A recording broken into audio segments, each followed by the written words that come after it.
Uh, so, dear and expected friend, thank you so much for your kind participation. I know you are offline there, and we have faculty online, and I am about to reach the place. So, uh, of course, I have already circulated a small CV of Professor Prasenjit Biswas. So, Professor Prasenjit Biswas does not need any introduction, and he has a deep authority on social science, imagination, and knowledge. He teaches in Manova, and he has deep experience of learning philosophy. So, of course, there is a problem of my voice. So, may I request Professor Prasenjit Biswas to kindly start the program and start your lecture. Okay. Thank you, Professor Anand Kumar, for giving me this introduction and this opportunity. And I'm sure those who are listening to me, they're able to listen to me. And I am going to speak about, as the topic is given, it's a role of social sciences in nation building. So apparently the topic looks very canonical, very usual, and also very systemic, But as you know, the role of the social sciences is not entirely a conformist role. Social scientists are not like, executives, bureaucrats, and directors who would be directing a certain version of social reality. Rather, social scientists are always caught in the crossfires of a variety of opinions, of a variety of schools of thoughts. And they would be acting in between a divergent set of views and frameworks in which they might own some, and they may while narrating all of these, while dealing with all of these, they might not either accept or reject any one of them. So that's a kind of a position which is a position of neutrality, and also a position from which one is able to take advantage over a large number of perspectives that are available within social sciences. Now this actually is to tell you the kind of positioning that I am going to take at the end of this conversation. The first thing that I want to say is that social sciences examine, the process of subject formation. Now, when I say subject formation, subjects are of all kinds. Subjects are bound by their intentionality. They are also bound by a certain kind of subjective and objective nexus. These nexuses, which are subjective and also objective, and these nexuses which produce an effect with an A, on the existential state of affairs of the subjects, so the subjective and the objective kind of nexuses or nexus in which the subject is caught produce an effect on the very nature of existence, on the state of affairs in which subjects are located. Okay, so this kind of a nexus, is what the social reality is all about. Social reality is not simply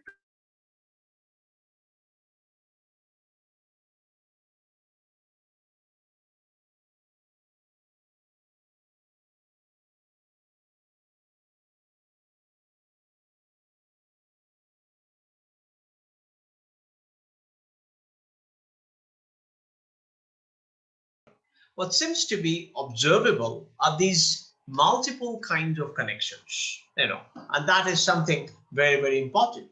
Whether the subject has multiple connections with other subjects, whether the subject has multiple connections with different modes of existence of different sets of people. That is what the social sciences examine, and that is what the social sciences try to find out, the possibility of this kind of multiple connections, that is a kind of manifold. It's not really a kind of a unitary kind of connection. It's a kind of manifold in which the subject is located and in which the subject has a sense of actuality. So therefore, the whole idea of actuality, the whole idea of reality, is a manifold of possible conscious experiences. And these conscious experiences cannot be segregated into an experiencer and the experienced. The experiencer and the experienced are again interrelated. One who experiences is the experiencer, and the content of his or her experience, they are interrelated. And this interrelationship is established by way of a kind of a manifold of consciousness.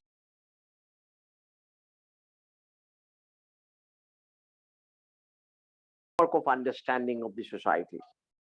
Now, a social scientist is poised to negotiate between, the subject-subject relationship, and also poised to understand how a positioned subject is connected to an epistemic framework in terms of which the subject is trying to understand.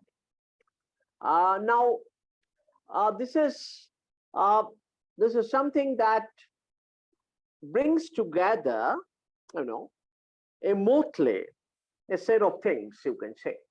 And that set of things include, the capability of self-consciousness, the capability of self-evaluation, the capability of a certain kind of choice through discussion, and the kind of action that follows after such choices are made.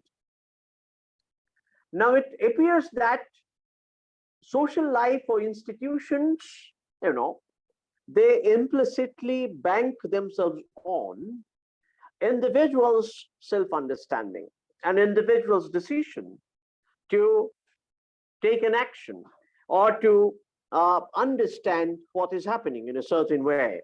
So the emphasis on the individual's role or individual's capability, is something that seems to be absolutely basic. And based on that kind of capacity, what could be further construed is the freedom of choice of an individual amongst other individuals. That is, in the social settings, how that freedom of choice can work, which can provide a certain opportunity to give one's consent, to a collective, to something that is impersonal, or to something like when someone feels the constraint that is imposed on someone by others. So the very individualistic self-understanding, which can be taken as a basis, can be connected to the collective in many different ways, in a way of enhancing one's own freedom, and also in a way of restraining one's own freedom. So therefore, in the fundamental level, there is some kind of individualistic description of the social life. And this individualistic description actually create a problem to understand the collective nature of the liberal political community, which is connected to the very nature of exercising personal rights in the community, which is social or political at large. So the consequence is that the the possibility of exercising rights now assume a certain cognitive evaluation of this situation. The possibility of affirming a certain line of action, the possibility of wielding a certain framework of thinking, the possibility of planning a certain kind of action, all these possibilities, which are possibilities related to exercising of rights, they're all connected to connections between people and through their social commitments and through their embeddings in social institutions.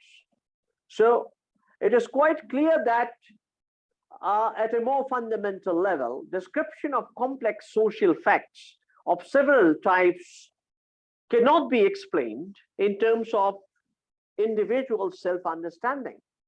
And these complex social facts can be only appropriated, in terms of explaining the rules and institutions that focus on the circumstances in which the individual is trying to make a rational choice. So therefore, you can understand that there is no such social mechanism that can be bereft of the individual choice.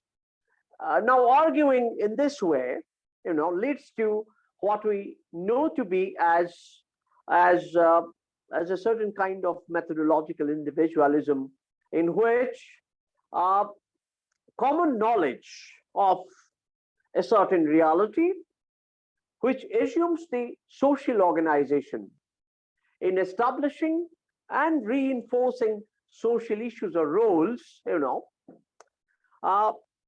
cannot be totally out of the constraints that are arising from the institutional dynamics or the kind of nexuses in which individuals are sort of stuck. In contrast to that kind of a narrow individualism, when you have a normative standpoint on society, a normative standpoint is rather more deliberative, and normative standpoint is more inclusive. It includes the other point of view. Now, normativity and its inclusion of the other point of view, is something that is always prescribed, and it is prescribed by way of establishing the values and norms that can best fit in the overall needs and expectations of a society. So therefore, a kind of a normative standpoint is not something that is readily available in the society, but a normative standpoint has to be worked out. How that normative standpoint is worked out is an interesting question to answer. Of course, sociologists like Talcott persons, they consider what is desirable, that has to conform to a certain course of action. So whatever is desirable and which should conform to a certain course of action, is a certain kind of a shared value system. And this shared value system,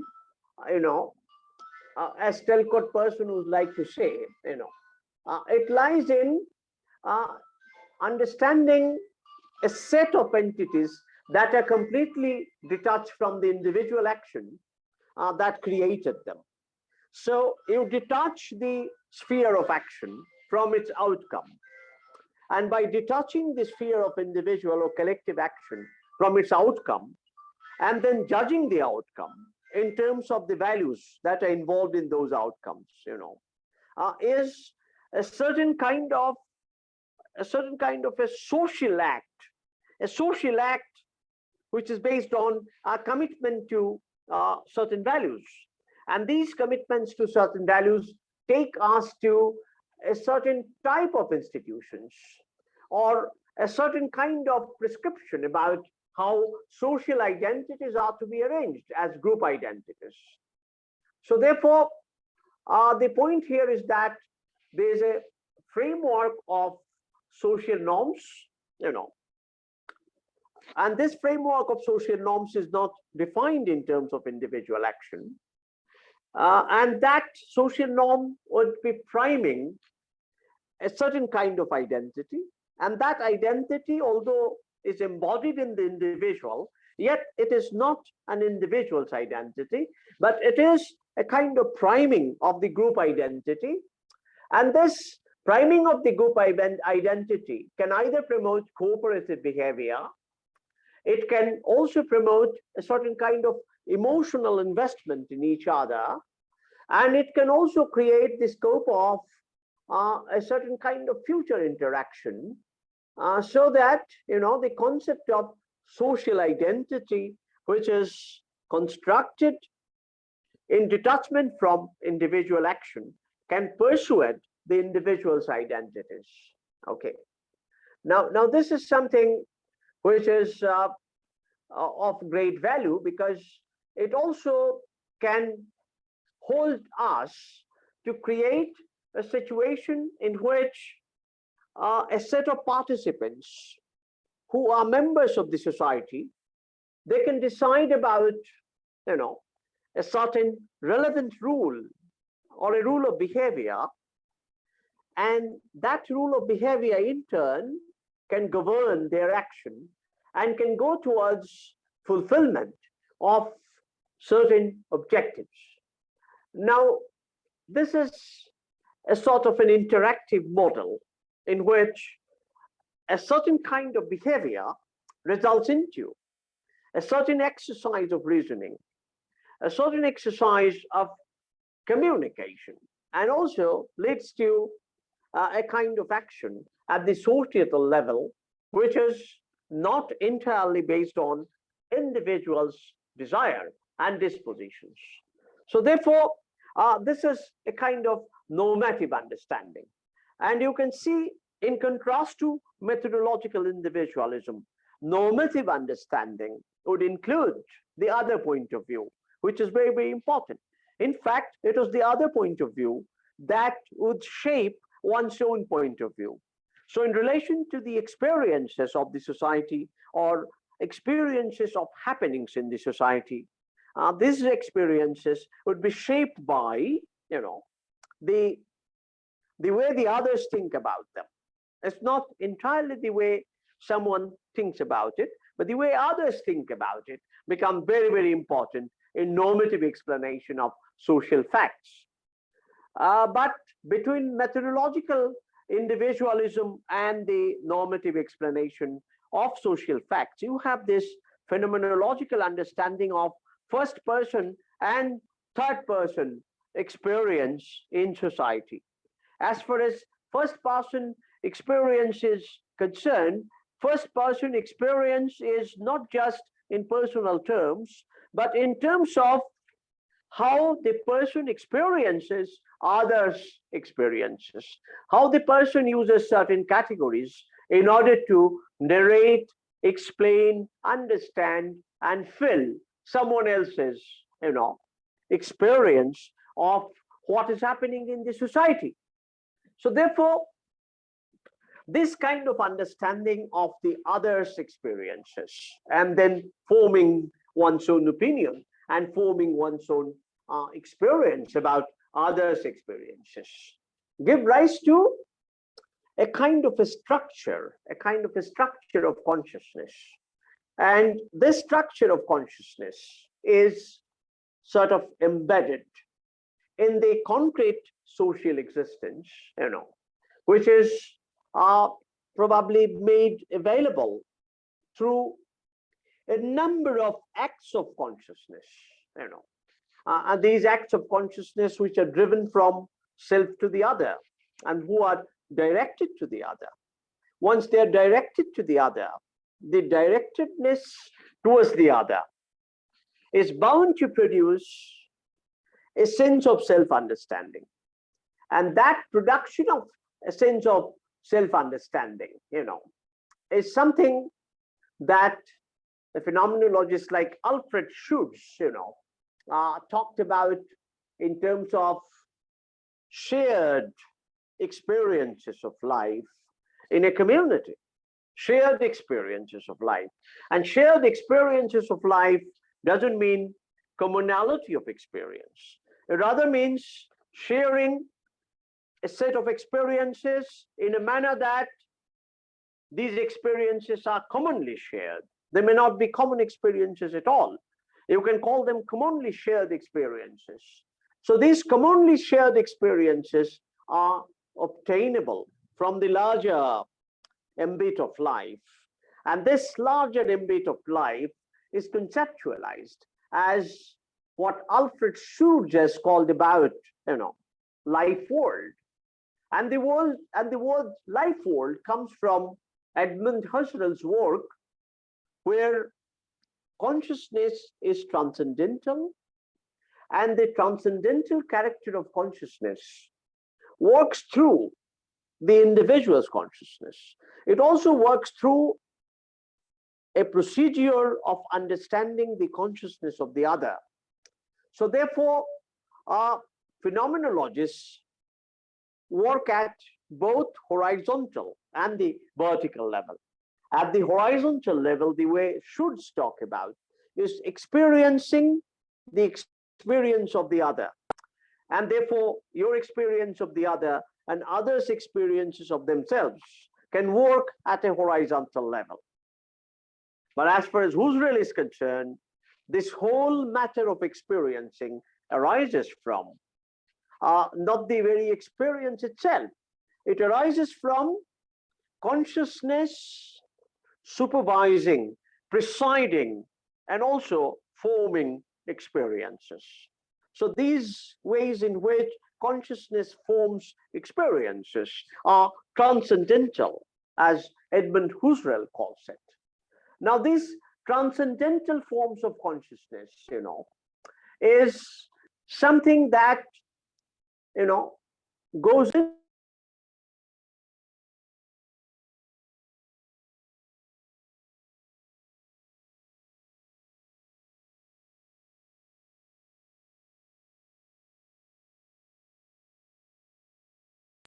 I think you are muted, sir. Takes Please part. unmute. Yeah. And if everyone takes part, then what happens is that there's a formation of a reasonable position. Taking part of everyone, and everyone takes part in a taken for granted mode of commonly shared experience. And this taken for granted world of social facts is the starting and the end point for any and all investigations of social world. Just a second, I'll take a minute break.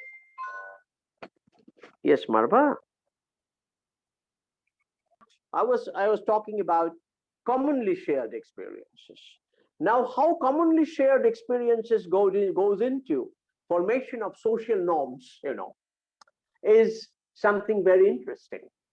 Now, philosopher Ludwig Wittgenstein has argued, in PI, that all our actions are governed by norms.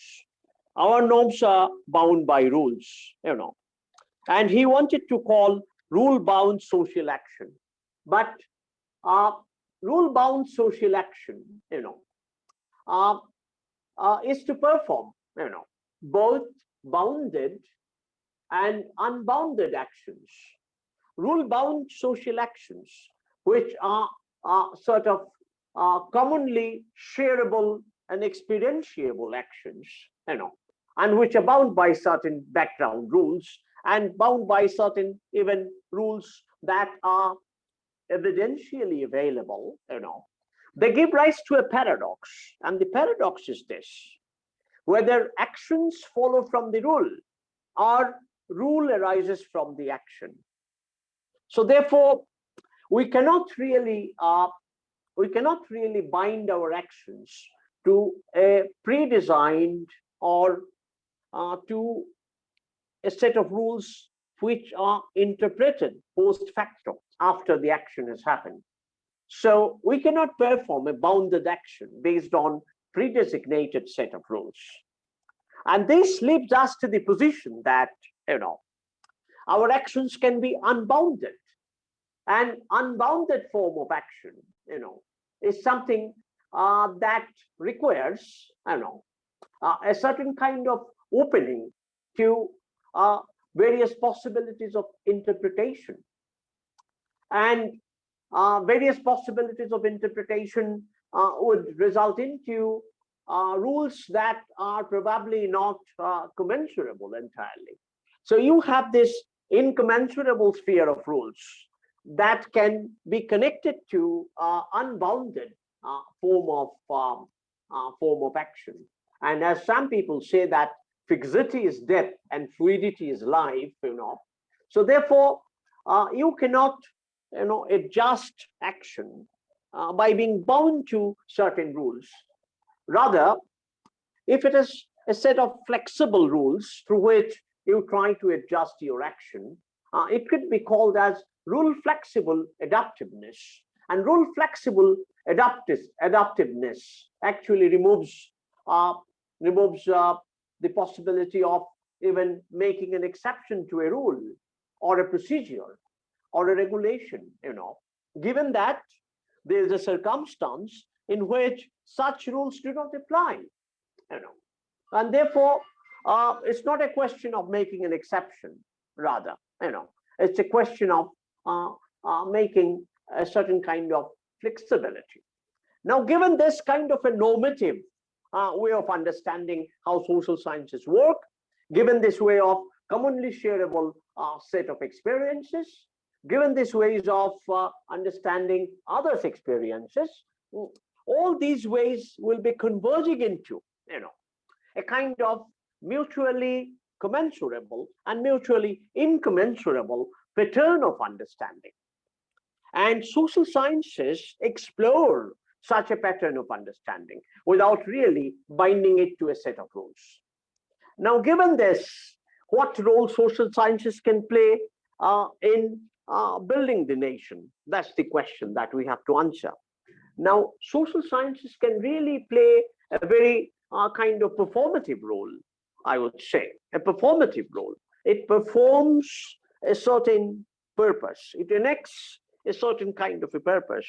And this enactive role of social sciences in order to understand the possibilities of understanding society, is something that goes into what we call as nation building. And nation building, as famous French philosopher and theorist Etienne Balibar, named it as nation form.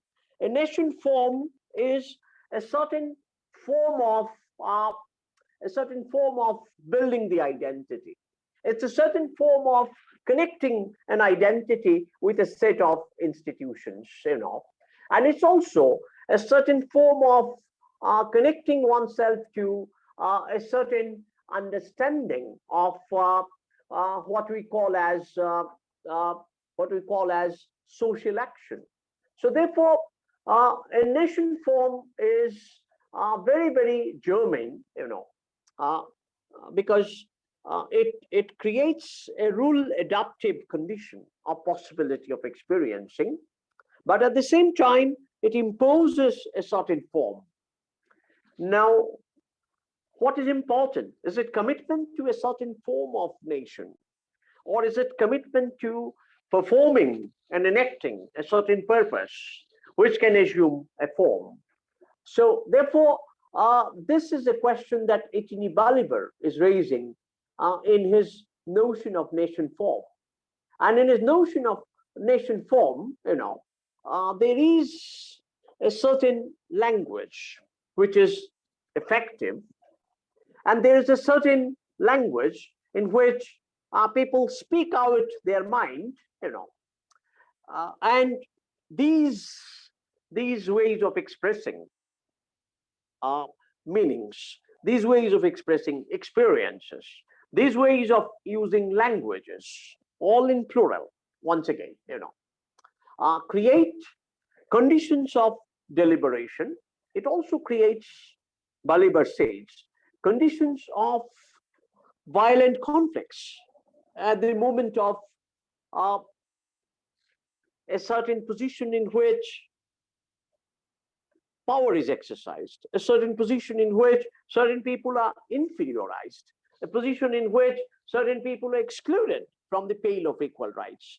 So all this outcome, the outcome of exclusion, the outcome of inclusion, the outcome of performance of a certain kind of action, all this, assume a certain procedural form, and this procedural form is connected to the way things are reasoned out, or these procedural forms are connected to the way in which things are rationalized or legitimized, So therefore, there is